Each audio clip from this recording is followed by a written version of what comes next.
Demon Club vibes and sexy times. Oh, yeah. CW's Charmed, Season 2, Episode 2, What to Do in Seattle When You're Dead. Review, breakdown, ship talk, and predictions.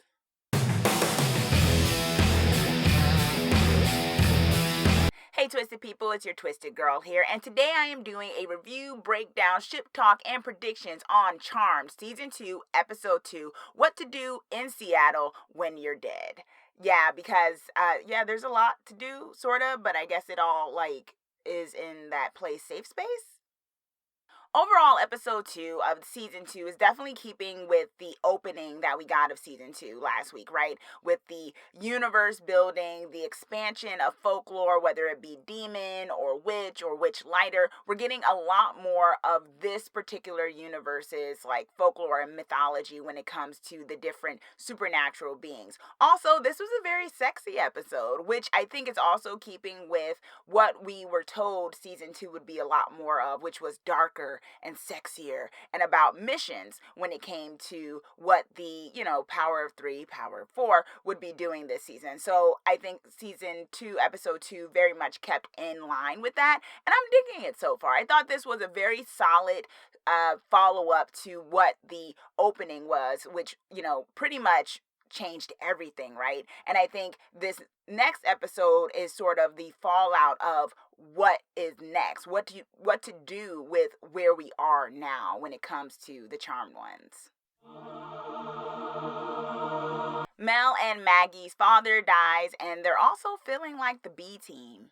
So Macy and Harry go off on an adventure, and I'll get to that in a second. That awesome, sexy, awkward road trip that we got in the episode. But one of the things that happened this episode was a little bit more of an emotional sort of fallout. This episode takes place, it seems like only like maybe 2 days or so after what happened in episode 1, right? And so, one, the house is still not clean.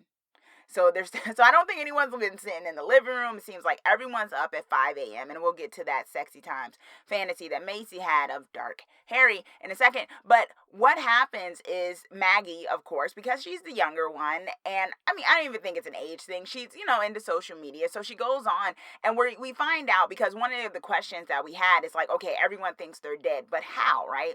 So we find out that basically everyone thinks that the 3 of them died in a house fire. And that's why the house isn't there. That's why they are completely gone. And it's very convenient, right? No bodies recovered. They're dead. And so they're having vigils. And Maggie's having to deal with this fact, which is pretty abrupt, right? You have your whole life ahead of you. You're kind of this social butterfly. And then basically you're looking at Instagram posts of people saying RIP about you. And everything that you've ever established is now gone, which I thought this was very good that they kind of addressed this, because this whole idea of them being dead is like, what does that mean? Especially for the Maggie character. Mel has always kind of been shut off. She didn't have a lot of friends for reasons. And so I don't think it was as much of a shift for her. Their mother was already passed. Mel didn't have a lot of friends. So it wasn't really maybe a whole thing about her being dead. Although, she had some, romantic entanglements, which I'll get to in a second on my questions on how that works with everyone thinking they're dead. And then with Macy, it was kind of the same thing. She had kind of been feelings of an orphan for a lot of her life. She didn't have a huge social, milieu of people that she was with. So I think this was good for this particular happening to really focus on Maggie's feelings about that. Being 20 years old, having been a social butterfly in college, being someone who was so involved in things. I mean, Lucy, right? Lucy was a friend. Where's Lucy in all of this? I loved Lucy from last season. And that was one thing that I thought about after the first episode went on. I was just like, what's going to happen with that friendship that we built up last season that was also very fun to watch. And so all these people think she's dead, and so she's going through it, right? And then on top of that, their father dies. Now, mind you, we learned that, and we kind of knew this last season, that the father wasn't really involved in their lives and whatnot. And it's eventually revealed, Mel reveals to her that he was even less involved than Maggie remembers. So that was a lot of emotional turmoil. I think this subplot was a lot of emotional growth for more so Maggie in this particular case. Like, what does she do now? How does she exist? And I think we saw some good moments with that. She did go to the funeral, and she also discovers that there's someone walking around with Harry's face, right? And I'll get to that in a little bit as a kind of separate major happening to address that. And so Mel finds this out as well. They also, we see that they can sort of still do magic, even though they don't have their normal powers. I guess they still have that essence inside of them to do witchcraft. So Mel does the cloaking spell, and eventually they go and help Macy. So we eventually realize, or they realize that they're not the B team, or maybe they sort of are the B team, but it's okay being the B team when you don't have powers. But it was an emotional aspect for it, and what we got at the end of that plot was Maggie coming to grips with letting go of her past, and her applying for a job at, it seems like, the only business in town of Seattle, which is Safe Space. But it makes sense that she applies for this job because it's an easy way for them to always have access to the witch board that they need in order to be able to protect the witches, because there's a war happening. Demon bloodlines revealed.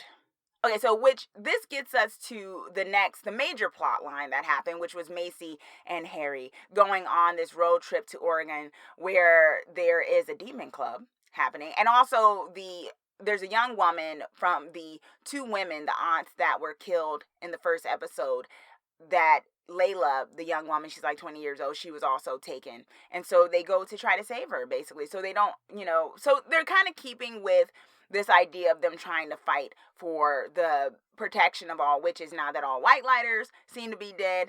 And also the compound of that is the fact that Macy's the only one out of three of them with any sort of powers, although it is her demon powers. So her and Harry go on this road trip the old-fashioned way, because also Harry's powers are acting up ever since he healed Macy of that venom or whatever Dark Harry, Assassin Harry, or maybe not Harry at all, put into Macy. So I thought this was interesting because what we got at the beginning of this episode was a Sexy Times dream of Macy and Dark Harry. Now, I don't think it was completely a dream. I do think Assassin Harry had gotten into her brain somehow, into her mind, and was trying to, as we find out, he's trying to figure out where they are because he doesn't know. Because once they went through the portal, there was some sort of cloaking spell that makes it so that he can't find them. Which is also interesting because it means that at one time he could find them super easily, right? And that probably has something to do with being connected to our Harry and the fact of him being connected to them as their white lighter, right? And I got some theories on that as well. But, okay, so they go on this road trip. Macy gets into this awesome outfit. Oh my gosh, dominatrix, the whip hair, like, oh, I loved it. Everything about that. And also Harry, Sexy Times. I'm telling you, I could see them two as some really cool dark duo in some alternate timeline. Hope we see it.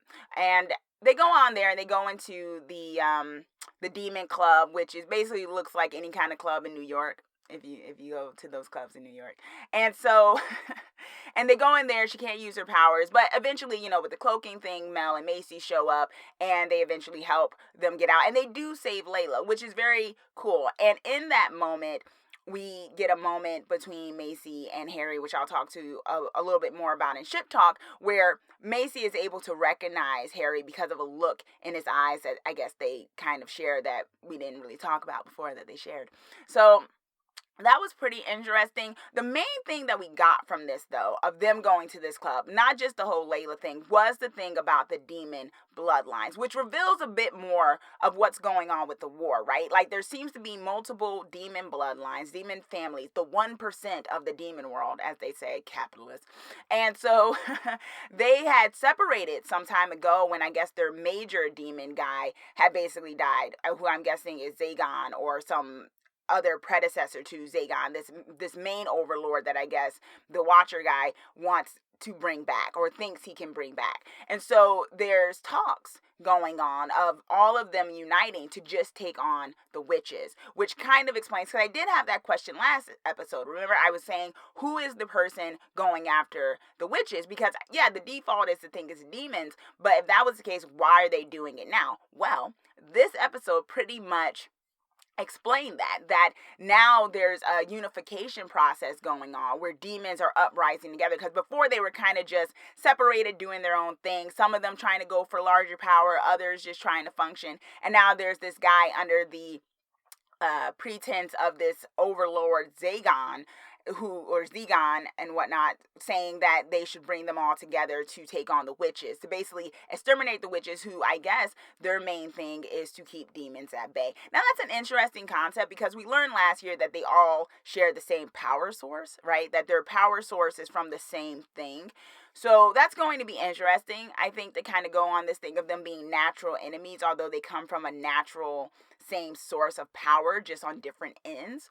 So that's kind of the main thing we got from this plot line, that the demons are trying to uprise. But there is one demon group led by Callum, this main demon guy, who's like, nah, I'm not down for this. What is this about? Who are you? And why can't you bring on Zegon yourself? Why doesn't he show his face? I'm just supposed to believe you, and we might die in the process, right? So it's interesting, because it also shows the disarray that the supernatural world has been thrown in because of the Charmed Ones being dead. But this, and I'll talk a little bit more about this in my overall Twisted Thoughts, but I think this does speak to the question of, yes, they can't be found, the Charmed Ones, because they're cloaked, but it's just, and I guess maybe we'll figure it out as it goes on. I just think there's too many people who would be so affected by them dying that there would be a search party going on, that people will be trying to look for them, even if they can't locate them. And thing is, they still look the same. And in this day and age, with social media and everything, and just video cameras and stuff, as we saw at the end of this episode, that they were caught on camera, and the guy's like, oh yeah, you were right, they were alive. I'm just kind of like, how could they not figure that out before? Like, there was no demon walking around Seattle when they were going to Safe Space to see, oh yeah, those look like the Charmed Ones I've seen before, right? Why that moment of them being Oregon for them to realize on camera, oh, these are the Charmed Ones? Are there no other demons around who would recognize these people? It's the same thing with Macy going into the thing. Yeah, they were in disguise, but they were just in like dominatrix stuff.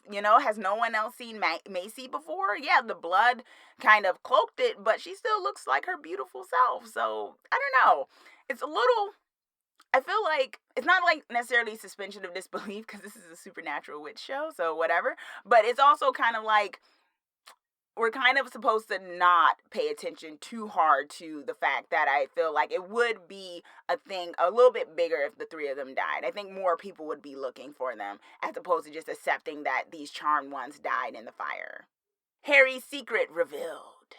So it comes out, Harry first tells Macy, which was, I thought, a nice touch that he told her first about what was going on when it came to his doppelganger, right? And eventually Maggie finds out as well. And I thought that was very interesting, that we've seen when Dark Harry, Assassin Harry, has gone to Macy, it's been more seductive. It's been very sexual, right? It's been, we should be together. I want us to be together. It's our destiny to be together. And he's very sexual with her, very sensual, right?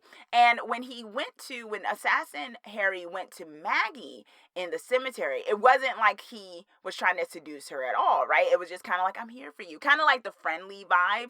And I thought that was very interesting, which I think shows, once again, that Dark Harry is connected to our White Lighter Harry in more than just a shapeshifter kind of way. I think it does have a little bit to do with their connection of being maybe the same person, just in halves or something, or maybe he's just a smaller half of our Harry, because I think he has a natural way that he's gone towards each of them. Now, we haven't seen him interact with Mel yet, but, he had a natural way with Macy where he immediately went to the seductive thing. And I don't think because he thought that Macy would be feeling him, but because he somehow knows that Harry has feelings for Macy. Or maybe he has feelings for Macy in his own way because he's connected to Harry. So maybe they share a lot of the same emotions, although Dark Harry doesn't necessarily he acts on them in a different way because he's dark, right? He's evil. So I do think that gives a little bit more credence or credits to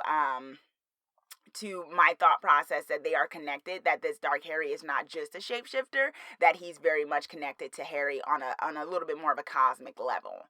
But yes, it is now revealed. And I'm kind of glad that they didn't like draw this out, that it wasn't going to be till episode 10 where like everyone's in on the fact that there's a second Harry walking around. I'm glad they got this out of the way so we're all now on the same playing field and we can go from there.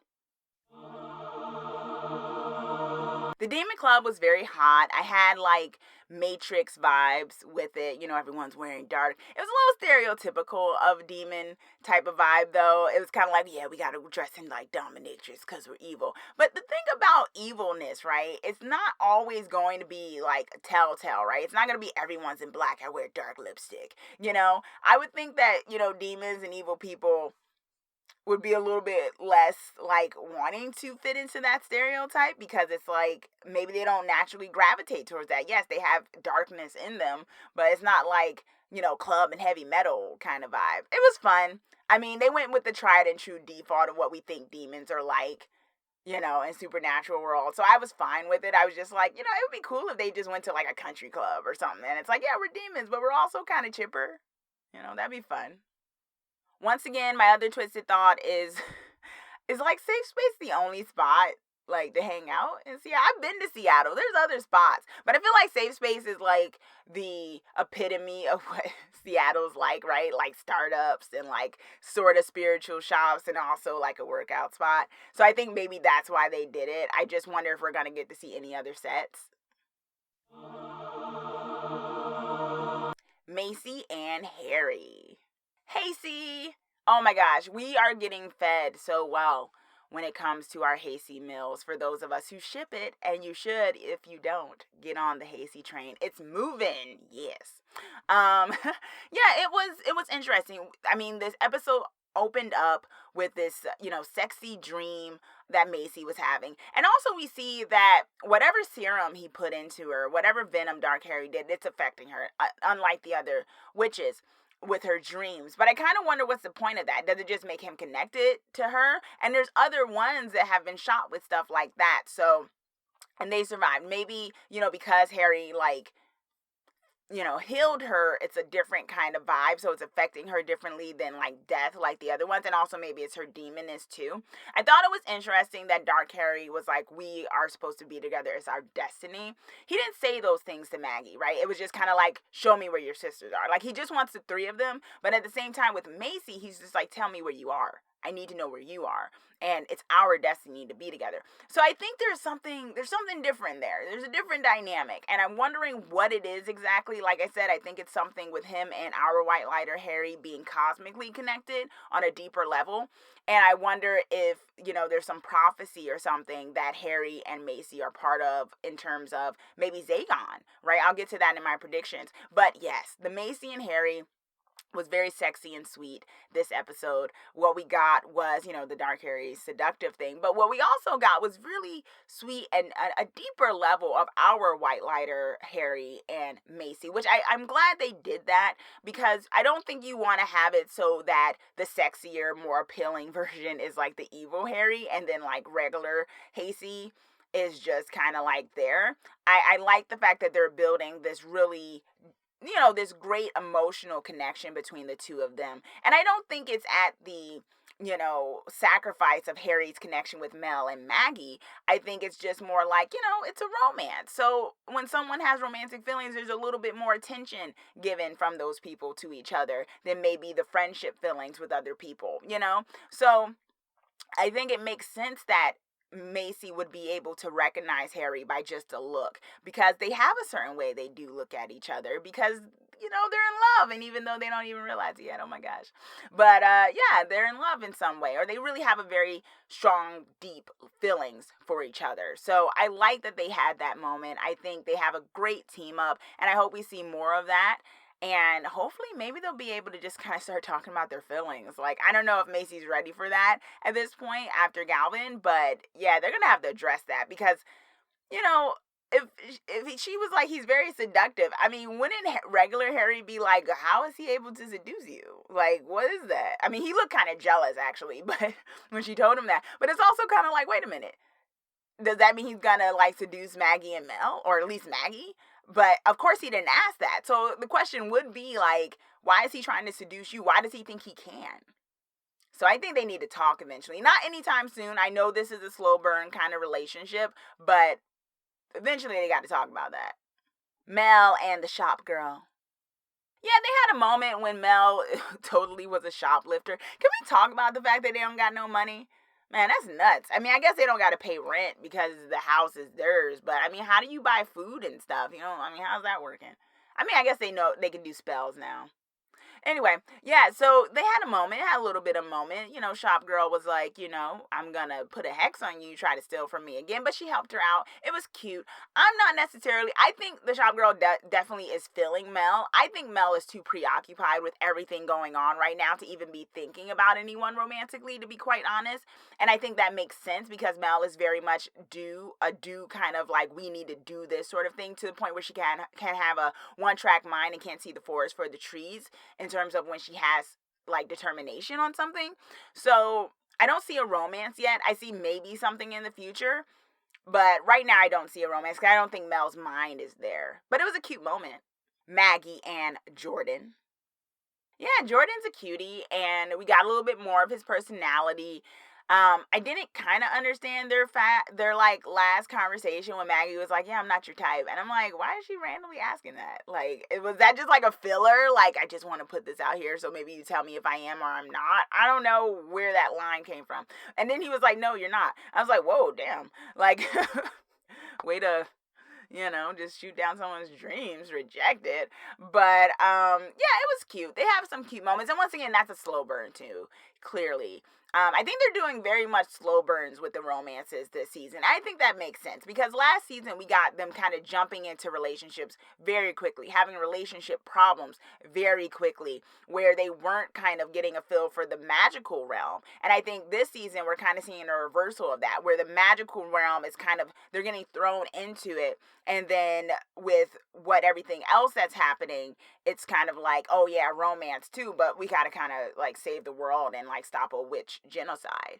So I like that we're doing that. And I also think, you know, we saw in Maggie's room, she still has a picture of her and Parker up, for those who are shipping, you know, Maggie and Parker and want him to come back. Which brings my other question up of, did Parker hear that Maggie was dead? Like, I mean, did he just accept that? Is he just accepting of that? There's so many relationships that were established last season that it's kind of like, for someone to hear, even Mel's ex-partners, right? Jada, her other girl, like, would they just kind of be like, oh, that's cool, and not post something, not look up anything, not try to find them, like, knowing their powers and stuff, that they would die in a fire?